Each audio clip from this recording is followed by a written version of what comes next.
Hello hello friends. स्वागत है आप लोग का एनसीईआरटी जोन में। मेरा नाम है धीरज और हम डिस्कस कर रहे हैं लुसेंट से फिजिक्स। ध्यान रखिएगा, सिर्फ लुसेंट से नहीं है, लुसेंट के अलावे भी और जगह से मैं यूज किया हूँ कुछ कुछ पॉइंट, ताकि आपका टॉपिक क्लियर हो। तो आज हम atomic and nuclear physics complete करेंगे इसमें, जिसमें हम एटम्स के बारे में डिस्कस करेंगे, इलेक्ट्रॉन प्रोटॉन न्यूट्रॉन के बारे में, डिस्कवरी किसने किया वो सब डिस्कस करेंगे, कैथोड रे एनोड रेज के बारे में हम डिस्कस करेंगे, उसका रेडियो एक्टिविटी डिस्कस करेंगे, स्टेबल और अनस्टेबल न्यूक्लियस के बारे में डिस्कस करेंगे, अल्फा बीटा गामा पार्टिकल्स जो है उसके बारे में डिस्कस करेंगे, उसका न्यूक्लियर फिजन और फ्यूजन क्या होता है वो डिस्कस करेंगे, चैन रिएक्शन डिस्कस करेंगे, और उसमें एटम बम के बारे में डिस्कस करेंगे, और उसका न्यूक्लियर रिएक्टर के बारे में डिस्कस करेंगे, न्यूक्लियर रिएक्टर का यूज क्या होता है वो डिस्कस करेंगे, hydrogen bomb, mass energy reaction, सारा टॉपिक डिस्कस करेंगे। तो काफ़ी लंबा वीडियो हो सकता है, 1 आवर ऑलमोस्ट हो सकता है, लेकिन हम ट्राई करेंगे कि 2 वीडियो में कंप्लीट करने का, ताकि 2 छोटी छोटी वीडियो हो ऑलमोस्ट 30-30 मिनट का, तो ज़्यादा प्रेफरेबल होगा। तो चलिए हम ट्राई करेंगे 2 वीडियो में आ जाए। तो एटॉमिक एंड न्यूक्लियर फिजिक्स शुरू करते हैं। ये मेरे बारे में देख सकते हो, मेरा नाम धीरज है और आप मुझे अनअकैडमी पे भी फॉलो कर सकते हो, और ये मेरे बारे में कुछ है आप देख सकते हो। क्लियर। उसके बाद आप सोशल मीडिया अकाउंट से भी जुड़ सकते हो, इंस्टाग्राम, फेसबुक, टेलीग्राम, सबका लिंक डिस्क्रिप्शन में है, और आप इस पे डायरेक्ट कांटेक्ट कर सकते हैं। इस नंबर पे आप कंट्रीब्यूट करना चाहे तो आप कंट्रीब्यूट कर सकते हो, काफ़ी लोग करते हैं। और हाँ, क्लियर। चलिए, तो सबसे पहले बात करते हैं एटॉमिक फिजिक्स की। तो एटॉमिक फिजिक्स मतलब सबसे पहले एटम्स की बात करते हैं। तो मैं यहाँ पे, आप लोग सोचोगे भैया एटम क्यों? तो जितना भी मैटर की बात हम करते हैं, जो भी मैटर, जो भी चाहे कोई भी मैटर हो, सॉलिड लिक्विड गैस, उसके सबसे बेसिक सबसे स्मॉलेस्ट पार्ट एटम्स ही होता है। ध्यान देना, एटम्स एक स्मॉलेस्ट पार्ट होता है किसी भी मैटर में। कोई भी, अगर कोई भी मैटर अगर जो केमिकल रिएक्शन में पार्टिसिपेट करता है, उसका बेसिक फॉर्मेशन किस चीज़ से होता है? एटम से ही होता है। जैसे कार्बन, नाइट्रोजन, ऑक्सीजन, ये सब एटम है। क्लियर। अब एटम क्या है? एटम, हाँ, एटम ने हम देख लिया, atom of same element in similar in mass size and character. मान लो एग्जांपल लेते हैं, नाइट्रोजन की बात करते हैं, इसका एक एटम और एक एटम नाइट्रोजन का सेम एलिमेंट का एटम है, तो ये मास में, साइज में और कैरेक्टर में सेम होंगे। नॉर्मल बात लिखा हुआ है। और अब बात करते हैं एटम में। हमने देख लिया कि मैटर का सबसे स्मॉलेस्ट कंस्टिट्यूएंट क्या होता है? एटम्स होता है। एटम जिसको हम अणु बोलते हैं। तो अणु में क्या क्या होता है? और होता है अणु में इलेक्ट्रॉन, प्रोटॉन, न्यूट्रॉन। ध्यान देना, इलेक्ट्रॉन, प्रोटॉन, न्यूट्रॉन होता है। क्या क्या होता है? Electron, proton, neutron.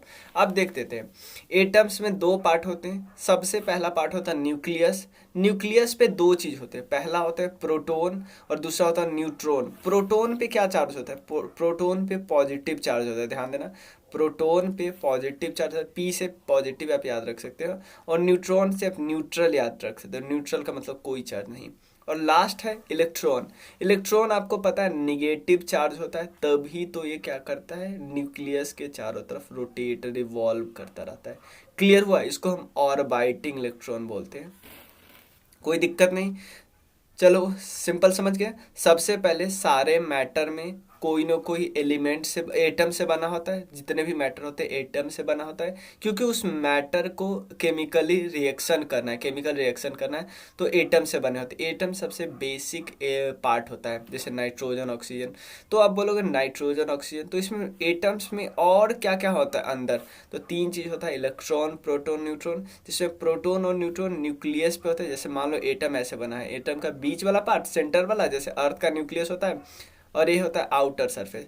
तो इलेक्ट्रॉन जो होता है आउटर सरफेस पे ऐसे रोटेट करता है, लेकिन प्रोटॉन और न्यूट्रॉन न्यूक्लियस पे होता है। तो आप बोलोगे भैया प्रोटॉन के पास तो पॉजिटिव चार्ज है, याद हो गया, पी से पॉजिटिव, और न्यूट्रॉन के पास न्यूट्रल। न्यूट्रल मतलब जीरो चार्ज, कोई चार्ज नहीं। कोई दिक्कत है? नहीं, कोई प्रॉब्लम नहीं है। चलिए आगे चलते हैं। चलिए एक फिगर पहले देख लीजिए। इस फिगर में क्या दिया हुआ है? देखो, ये फिगर है, एक मान लो एग्जांपल लेते हैं, एक एटम है, मान लेते हैं एक लिथियम एटम है। ध्यान देना, एक एटम हम जिसकी बात कर रहे हैं, लिथियम, लिथियम एटम है। तो लिथियम एटम के पास, ध्यान देना, ध्यान देना, लिथियम इस एटम के पास जो इलेक्ट्रॉन है वो 3 है। ध्यान देना, आपको नहीं लगता है 1 2 3? तो इलेक्ट्रॉन रिवॉल्व करते हैं। क्लियर। और उसके बाद प्रोटॉन 3 है, यानी पॉजिटिव चार्ज 1 2 3, 3 पॉजिटिव चार्ज है। न्यूट्रॉन्स कितना है, न्यूट्रॉन्स 1 2 3 4। बस अभी समझने के लिए ध्यान देना, मैं आगे इसको डिटेल में समझाऊंगा, डिटेल में समझाऊंगा, ध्यान देना। तो न्यूक्लियस पे टोटल क्या है, न्यूक्लियस पे टोटल मैंने क्या बताया था, न्यूक्लियस पे होता है प्रोटॉन प्लस, न्यूक्लियस पे क्या होता है, प्रोटॉन प्लस न्यूट्रॉन। तो इन दोनों पे मिला के कितना है, 7, यहाँ पे 7 है, क्लियर। और नीचे कितना है, इलेक्ट्रॉन, नीचे हम एटॉमिक नंबर लिखते हैं, यानी इलेक्ट्रॉन या प्रोटॉन का बात लिखते हैं, ध्यान देना। यहाँ पे जो ऊपर में हो जाता है, जो मास नंबर होता है, मैं आगे बताऊंगा, इसको बोलते हैं मास नंबर और इसको बोलते हैं एटॉमिक नंबर। ये सब आगे मैं बताऊंगा, अभी इतना बस समझ लीजिए, क्लियर। मैं यहाँ पे दिखा रहा हूँ आपको क्या मैं बताऊंगा, एक सेकंड रुकिए। हाँ, यहाँ पे मैं बताऊंगा, ऊपर वाला होता है मास नंबर और नीचे होता है एटॉमिक नंबर। ऊपर मास नंबर देखो, यहाँ पे मास नंबर, मास नंबर में क्या होता है, जो न्यूक्लियस पे है उसको आप जोड़ दो ना भाई। मास नंबर में वो सब होता है जो न्यूक्लियस पे, न्यूक्लियस पे क्या, प्रोटॉन प्लस न्यूट्रॉन, उसको जोड़ दो। अब नीचे, नीचे क्या लिखते हैं, नीचे हम नंबर ऑफ प्रोटॉन लिखते हैं। प्रोटॉन ऑब्वियसली आपको पता है, तो आप बोलो भैया रिवॉल्व तो इलेक्ट्रॉन करता है, तो हमें पता है कि अगर कोई न्यूट्रल एलिमेंट है, न्यूट्रल एलिमेंट का मतलब उसके पास कोई चार्ज नहीं है, तो प्रोटॉन और इलेक्ट्रॉन तो इक्वल होगा, तो नीचे हम प्रोटॉन को लिख देते हैं, ध्यान देना, प्रोटॉन को नीचे लिख देते हैं, प्रोटॉन, क्लियर। कोई दिक्कत नहीं। आप ऐसे समझ सकते हो भाई, ऐसे समझ सकते हो कि तो आप बोलोगे भैया ऐसा क्यों करते हैं, हम क्यों प्रोटॉन को लिखते हैं, इलेक्ट्रॉन को क्यों नहीं लिखते। देखो, हम ऐसे समझने के लिए है, तो इसके पीछे और भी रीजन, लेकिन एक बेसिक, क्योंकि हमें उतना डीप साइंस में घुसना नहीं होता, हम समझ लो, मान लो आपको पता है जैसे कोई इलेक्ट्रॉन तो चेंज होते रहते हैं, जैसे क्लोरीन है, क्लोरीन में एक इलेक्ट्रॉन आ गया, हम ऐसे बोलते हैं ना। तो अगर कोई निगेटिव चार्ज का मतलब एक इलेक्ट्रॉन आया है, क्लियर। तो अगर मान लो कोई एटम पे इलेक्ट्रॉन तो आता जाता रहता है, तो यहाँ पे कोई ऐसे चीज को कैसे लिखेंगे जो घटता बढ़ता रहता है, ऐसे चीज को लिखेंगे ना जो कांस्टेंट रखता है। कांस्टेंट कौन रहता है, कांस्टेंट रहता है प्रोटॉन, क्योंकि भाई जो न्यूक्लियस के बीच में है उसमें क्या छेड़छाड़, छेड़छाड़ तो इसमें होता है ना, बीच में चीज से क्या छेड़छाड़, तो इसलिए ऐसा होता है, क्लियर। नीचे हम प्रोटॉन लिखते हैं, ऊपर लिखते हैं न्यूट्रॉन प्लस प्रोटॉन, क्लियर। आगे चलते हैं, चलो। हाँ, यहाँ पे देखो, कोई अगर एटम होता है, अगर एटम न्यूट्रल है, न्यूट्रल का मतलब कोई चार्ज नहीं, ऐसे नहीं है Cl minus Na plus, charge नहीं है, चार्ज नहीं है, तो इलेक्ट्रॉन और प्रोटॉन उस एटम में इक्वल होगा, ध्यान रखना, ठीक। चलो, अब देखो, 3 हमने देख लिया, इलेक्ट्रॉन, प्रोटॉन, न्यूट्रॉन। अब देखो, ध्यान रखना, सबसे पहले आपको मैंने क्या बताया था, इलेक्ट्रॉन पे क्या होता है, निगेटिव चार्ज होता है। तो निगेटिव कितना चार्ज होता है, ध्यान देना, मैंने क्या होता है, रिलेटिव चार्ज का मतलब है -1 बनाया था, लेकिन एक्चुअल चार्ज इतना होता है, माइनस चार्ज, देखो साइन तो वही होगा माइनस, लेकिन -1.6 इंटू 10⁻⁻19, ध्यान रखना, 1.6 इंटू 10⁻⁻19, समझेगी, समझ में आया ना। अब देखो, प्रोटॉन के पास सेम चार्ज होगा, लेकिन क्या होगा, पॉजिटिव होगा। यहाँ भी सेम चार्ज है लेकिन पॉजिटिव होगा। लेकिन न्यूट्रॉन है, और न्यूट्रॉन क्या है, न्यूट्रॉन न्यूट्रल है ना, न्यूट्रल है भाई, न्यूट्रल है, तो इसके पास कोई चार्ज नहीं होगा, क्लियर। और इतना में कोई दिक्कत नहीं है, क्लियर क्लियर क्लियर क्लियर। हाँ, यहाँ पे एक और चीज बार समझ लेते हैं। सबसे पहले क्या बताया, इलेक्ट्रॉन, इलेक्ट्रॉन के बाद जो रिलेटिव चार्ज है -1 है, प्रोटॉन के पास +1, ये पहले समझ लीजिए, ये लाइन समझिए। और आपको पता है न्यूट्रॉन न्यूट्रल होता है, इसलिए बस कोई चार्ज नहीं है, क्लियर, कोई चार्ज नहीं यानी 0 चार्ज है, क्लियर। ध्यान, ये रिलेटिव चार्ज है, इसको हम चार्ज पर कूलम बोलते हैं, चार्ज पर कूलम। एक्चुअल चार्ज यही होता है, एक्चुअल चार्ज होता है -1.6 इंटू 10⁻⁻19। और ये कितना, इसके पास कितना होता है, यही वाला सीधा पॉजिटिव, कोई दिक्कत, कोई डिफरेंस नहीं। और रिलेटिव मास कितना होता है, रिलेटिव मास इसका होता है 1, इसका भी 1 होता है 1, और इसका होता है 0.0005, या हम ऐसे कर सकते हैं 5 इंटू 10⁻⁻4, क्योंकि इसको आप डिवाइड करो तो 5 डिवाइडेड बाई 1 2 3 4, एक पे 1 2 3 4 0, तो 5 इंटू 10⁻, ये ऊपर जाएगा तो -4 नहीं हो जाएगा, यही बात, क्लियर। अब देखो मास, मास कितना होता है, ध्यान देना, मास सबका अलग अलग होता है, इन दोनों का सेम मास होता है, प्रोटॉन और न्यूट्रॉन, क्योंकि दोनों सेंटर पे होते हैं, मास सेम, सेम चार्ज। अब सॉरी सॉरी, चार्ज तो इसमें होगा ही नहीं, क्योंकि मास कोई ऐसा थोड़ी है निगेटिव भाई, मास कम होगा या ज़्यादा होगा तो पॉजिटिव ही ना भाई। 1 ग्राम होगा, 100 ग्राम होगा, 200 ग्राम होगा तो पॉजिटिव। -1 ग्राम क्या मास होता है, कोई कुछ नहीं। क्लियर, समझ रहे हो ना कि मास तो एक स्केलर क्वांटिटी है ना भाई, मास एक अदिश राशि है ना, अदिश स्केलर क्वांटिटी है, जिसमें कोई डायरेक्शन थोड़ी होता है मास में। क्लियर, कोई दिक्कत नहीं। अब देखो प्रोटॉन के बारे में, प्रोटॉन का डिस्कवरी किसके नाम पे आता है, गोल्डस्टीन के नाम पे डिस्कवरी किया गोल्डस्टीन ने, लेकिन नाम दिया रदरफोर्ड ने। तो इम्पॉर्टेंट सबसे ज़्यादा ये हो जाता है, अगर इसमें ऑप्शन में ये दोनों दिया है, रदरफोर्ड को प्लीज लगाना। अगर स्पेशली आपका डिस्कवरी पूछे कि डिस्कवरी बताइए, तो ये नाम लिखना। क्लियर, अब उसके बाद देखो, और न्यूट्रॉन का तो चैडविक डिस्कवरी में नाम आता है, और जे थॉमसन आता है इलेक्ट्रॉन में। क्लियर, और एक और चीज देखो, प्रोटॉन का अगर एग्जाम में आपके बुक में भी रदरफोर्ड दिया है, लेकिन दोनों दोनों नाम ऐसे दे दिया कि डिस्कवरी तो गोल्डस्टीन ने किया, लेकिन अगर एक दोनों में से दो नो ऑप्शन है तो आप रदरफोर्ड लगाना, एक ऑप्शन हो अगर ये रदरफोर्ड नहीं हो तो गोल्डस्टीन लगाना, लेकिन पहले प्रेफर करना रदरफोर्ड का ही। कोई दिक्कत नहीं, कोई प्रॉब्लम नहीं, चलिए आगे चलते हैं। हाँ, अब देखो कुछ और चीज देख लेते हैं, 3 और नाम देख लेते हैं। एक का नाम है पॉजिट्रॉन, देखो ना। इसके अलावे देखो, ये तो है एटॉमिक फंडामेंटल पार्टिकल्स है, इसको हम एटॉमिक्स के अंदर, एटम्स के अंदर 3 चीज है, इलेक्ट्रॉन, प्रोटॉन, न्यूट्रॉन। अब देखो कुछ ऐसे सब एटॉमिक पार्टिकल्स भी है, ध्यान देना, कुछ सब एटॉमिक पार्टिकल्स है, जिसको हम एक को बोलते हैं पॉजिट्रॉन, दूसरा को बोलते हैं न्यूट्रिनो, उसके बाद बोलते हैं पाई मेजॉन, और उसके बाद फोटोन। क्वेश्चन ज्यादातर इस पे न बन के भाई उस पे बनता है, याद रखिए, क्वेश्चन ज्यादातर इस पे न बन के एग्जाम में उस पे क्वेश्चन बनता है, क्योंकि एग्जामिनर को पता है ये तो सब पर क्या है, तो पूछते हैं आगे वाले। ये स्लाइड आज के क्लास का सबसे इंपॉर्टेंट स्लाइड है, ध्यान रखना। सबसे पहले क्या लिखा है, पॉजिट्रॉन की बात करते हैं, ध्यान देना। पॉजिट्रॉन है same mass as electron but है पॉजिटिव चार्ज, कोई दिक्कत नहीं भाई, कोई दिक्कत नहीं, कोई दिक्कत नहीं। क्या क्या बोला इसने, मास इसका इलेक्ट्रॉन के बराबर होगा, यानी मास इसका इतना होगा। पॉजिट्रॉन का अगर मास करे तो पॉजिट्रॉन का मास कितना होगा, पॉजिट्रॉन का मास इतना ही होगा, लेकिन चार्ज की बात करें तो ये होगा +1.6 × 10⁻⁻19। कोई दिक्कत है, कोई दिक्कत नहीं है। तो आप सिंपल बोल सकते हो ना भाई, सिंपल बोल सकते हो, positron is the anti particle of electron. Clear, positron is the anti particle, इसको हम बोल सकते हैं एंटी पार्टिकल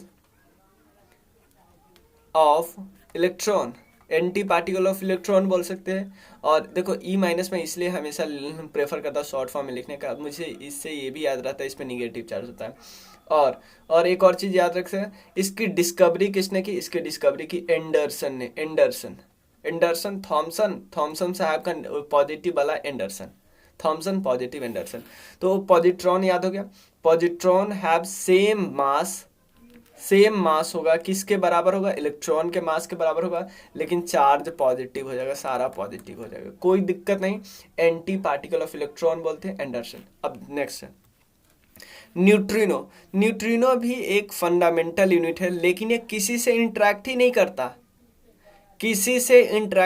करता, तो हम इसको डायरेक्टली ऑब्जर्व ही नहीं कर पाते। हमें तो लगता है इसके पास मास भी 0 है, हमें लगता है इसके पास चार्ज भी 0, भाई किसी से इंटरेक्ट ही नहीं करता। डिफ्लेक्ट वगैरह होता तब ना चार्ज पॉजिटिव निगेटिव बचता ना, इसके पास इसका मास भी 0, चार्ज भी 0, और इसका डिस्कवरी किसने किया, याद रखिए भाई, पॉली साहब ने, पॉली।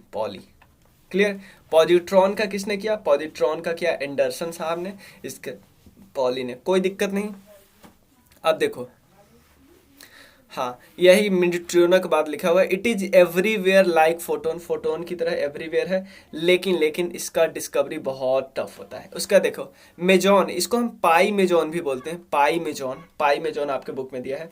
इसका ध्यान देना यार, पता बहुत टफ है इसका, पता है क्यों, pi meson is a composition of 2 quarks two quarks के कंपोजिशन से बनते हैं। और टू क्वार्क्स का मतलब क्या है भाई, इसके पास पॉजिटिव और निगेटिव दोनों चार्ज होते हैं। समझ जाओ भाई कितना अनस्टेबल होगा भाई, इसके खुद का कोई वजूद ही नहीं है, कभी पॉजिटिव कभी निगेटिव चार्ज। तो समझ सकते हो, नाम से ही पता था पाई में जो नीचे composition of two quarks, positive charge भी है निगेटिव चार्ज भी है भाई, इसका कोई अस्तित्व नहीं है, यानी बहुत अनस्टेबल होगा। तो आप बोलोगे भैया बताइए इसका मास कितना होगा भाई, इसका मास है 274 टाइम्स ऑफ इलेक्ट्रॉन का मास। समझ गए, इलेक्ट्रॉन के मास का। तो बोलोगे आप बोलो कि ये वाला याद है, बिल्कुल नहीं। बस इसलिए इससे ये पता चलता है कि इलेक्ट्रॉन से मास इसका ज़्यादा है, यानी पाई में जो उनका मास इलेक्ट्रॉन से ज़्यादा है। चार्ज क्या है, दोनों चार्ज है। क्लियर, कोई दिक्कत नहीं, कोई दिक्कत नहीं। अब लास्ट है फोटोन। फोटोन क्या है, न इसके पास चार्ज है न इसका मास है, और इसका वेलोसिटी बहुत important, equal to velocity of light. कोई दिक्कत नहीं, कोई दिक्कत नहीं, कोई दिक्कत नहीं, कोई दिक्कत नहीं। चलिए आगे चलते हैं। अब दो चीज़ हमें करना है, कैथोड रेज और एनोड रेज, ये आज के वीडियो में डिस्कस कर लेते हैं। उसके बाद हम डिस्कस करेंगे अगले वीडियो में रेडियो एक्टिविटी पूरा। क्लियर, कैथोड रे की बात करते हैं। तो यहाँ पे लिखा हुआ है if gas pressure in A discharge tube, इस ट्यूब की बात करते हैं। यहाँ पे अगर गैस यहाँ पे अगर प्रेशर कितना है, 10⁻⁻2 से लेके 10⁻³ mm ऑफ Hg। आपको पता है एक यूनिट है प्रेशर का Hg, 10⁻² से 10⁻³ mm ऑफ Hg। और इसका पोटेंशियल डिफरेंस है 10⁴ वोल्ट। अगर इतना अप्लाइड किया जाता है इलेक्ट्रॉन में, पोटेंशियल डिफरेंस आपको पता है ना, पोटेंशियल डिफरेंस जो इसके और इसके बीच कितना होना चाहिए, 10⁻। अगर ये अप्लाई किया जाता है, ध्यान दो ना, ये दोनों कंडीशन है, ये दोनों कंडीशन अगर इतना अप्लाई किया जाता ना भाई, तो यहाँ से कैथोड से, क्योंकि कैथोड आपको पता है निगेटिव प्लेट है, निगेटिव प्लेट का मतलब इस पे इलेक्ट्रॉन है, तो यहाँ से इलेक्ट्रॉन उठ के यहाँ पे आने लगेंगे स्ट्रेट लाइन में चल के।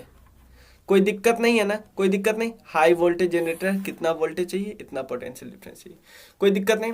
Air at very low pressure, बहुत लो प्रेशर है। डिस्चार्ज ट्यूब है, हमें पता है कैथोड किसके पास जो इलेक्ट्रॉन है, जो निगेटिव चार्ज है, वो इसके तरफ जाने लगते हैं। कोई दिक्कत नहीं। अब इसके हम क्या क्या डिस्कस कर लेते हैं, इसके हम कुछ डिस्कस कर लेते हैं प्रॉपर्टीज, ध्यान देना। और क्या लिखा है यहाँ पे, वही लिखा है cathode ray are beam of high energy electron, cathode is an electron with negative charge. ने समझ लिया। अब देखो और क्या क्या प्रॉपर्टीज है। पहला प्रॉपर्टीज, कैथोड रे जो होते हैं वो इनविजिबल होते हैं, इनविजिबल, और स्ट्रेट लाइन में मूव करते हैं, स्ट्रेट लाइन। कोई प्रॉब्लम, कोई दिक्कत नहीं। सेकंड, इसके पास चार्ज होता है और निगेटिव चार्ज होता है, निगेटिव चार्ज होता है। कैरी क्या करता है, निगेटिव चार्ज। कहाँ से कहाँ तक, कैथोड से लेके एनोड तक। कोई दिक्कत नहीं। नेक्स्ट है the ray emerge perpendicular to the cathode surface और not affected by the position of. हाँ, इसे कोई फर्क नहीं पड़ता है, क्योंकि ये क्या करते हैं, इस सरफेस के परपेंडिकुलर जा रहे हैं भाई, परपेंडिकुलर जा रहे हैं तो इसे कोई रोकेगा ही ना। और एनोड का पोजीशन क्या है, इसे कोई फर्क नहीं पड़ता, ये अपना जलता रहता है, चलता रहता है, चलता रहता है। क्लियर। और क्या है, इसकी जो वेलोसिटी होती है ना, काफ़ी ज़्यादा वेलोसिटी होती है। कैथोड रे की जो वेलोसिटी होती है 1/10 ऑफ लाइट की वेलोसिटी होती है। क्लियर। फोर्थ क्या देखें, द रे डिफ्लेक्टेड बाई, ऑब्वियसली इस रे को डिफ्लेक्ट करेगा इलेक्ट्रिक और मैग्नेटिक फील्ड। बीच में इलेक्ट्रिक मैग्नेटिक फील्ड आ गया तो ऑब्वियसली रे को तो डिफ्लेक्ट करेगा ही, यानी इलेक्ट्रिक फील्ड और मैग्नेटिक फील्ड से डिफ्लेक्ट हो जाता है। पांचवा। क्लियर। अब क्या है, the ray can ionise, this ray can ionise, मतलब ये क्या कर सकता है, गैस को आयोनाइज कर सकता है, आयोनाइज आयंस में कन्वर्ट कर सकता है। क्लियर। आयंस में, कैटायन से एनायन, या निगेटिव है पॉजिटिव चार्ज में। क्लियर, कोई दिक्कत नहीं। मटेरियल, ध्यान देना, दीज रे ऑब्वियसली भाई ये जिस मटेरियल पे टकराएगा उसको गर्म नहीं करेगा, करेगा भाई, हीटेड कर देगा, हीट गर्म कर देगा, कोई दिक्कत नहीं, आगे चलते हैं। These can they can produce chemical change and thus affected by photographic plate affect a photo obviously ये क्या कर सकता है, केमिकल चेंज भी कर सकता है, किसी से टकरा के उसका केमिकल चेंज भी कर सकता है। तो अगर ये फोटोग्राफिक प्लेट पे टकराएगा तो उसको इफेक्ट करेगा, नॉर्मल बात है, क्लियर। और एक और, दीज रे can penetrate through thin metal foil, मतलब पेनेट्रेट कर सकता है, थीन जो मेटल फॉयल होता है ना उसको पेनेट्रेट कर सकता है।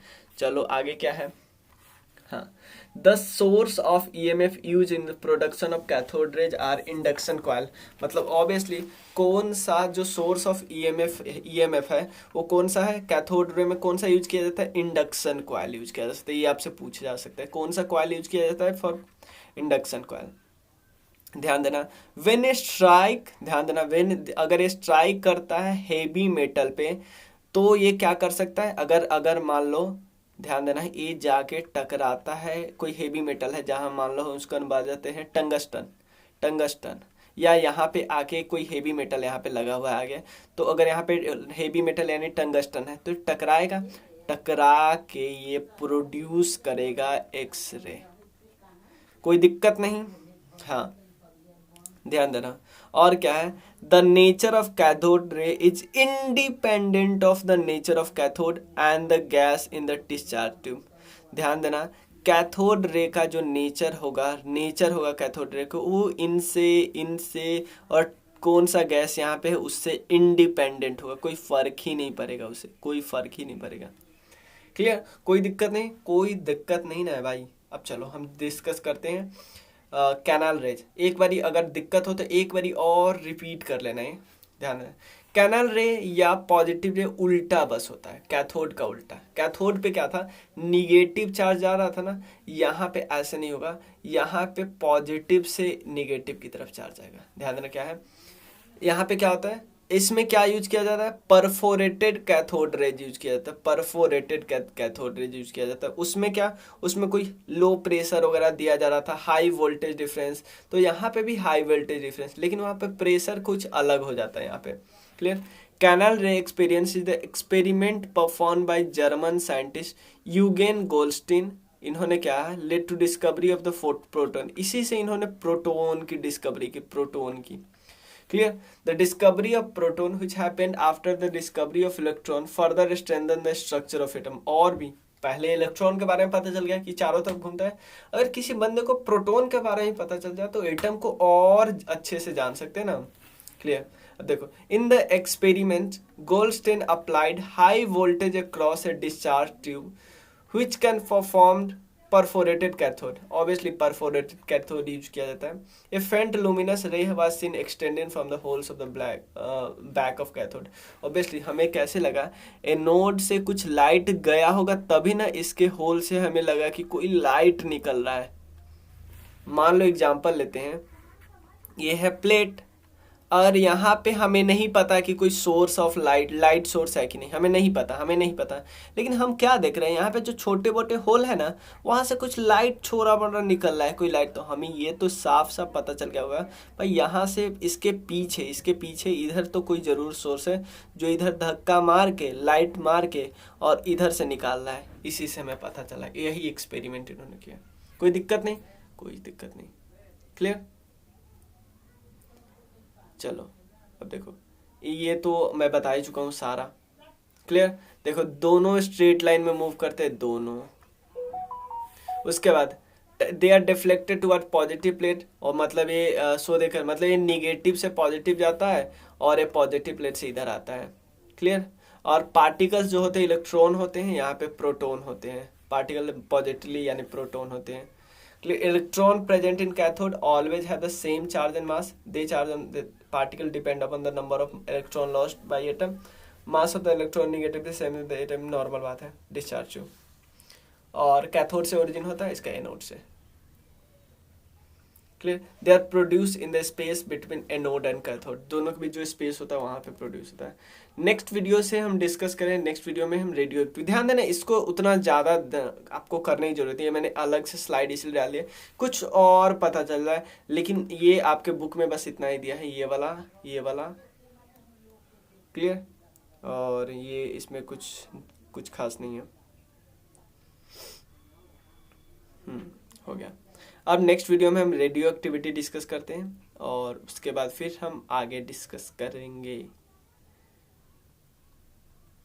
चलो, काफ़ी लंबा वीडियो है, मतलब मुझे नहीं लगता कि दूसरे में हम रेडियो एक्टिविटी करके कहाँ तक कर लेते, रेडियो एक्टिविटी कर लेंगे और उसके बाद हम न्यूक्लियर फ्यूजन और फ्यूजन एक और वीडियो में कर लेंगे, ठीक है ना।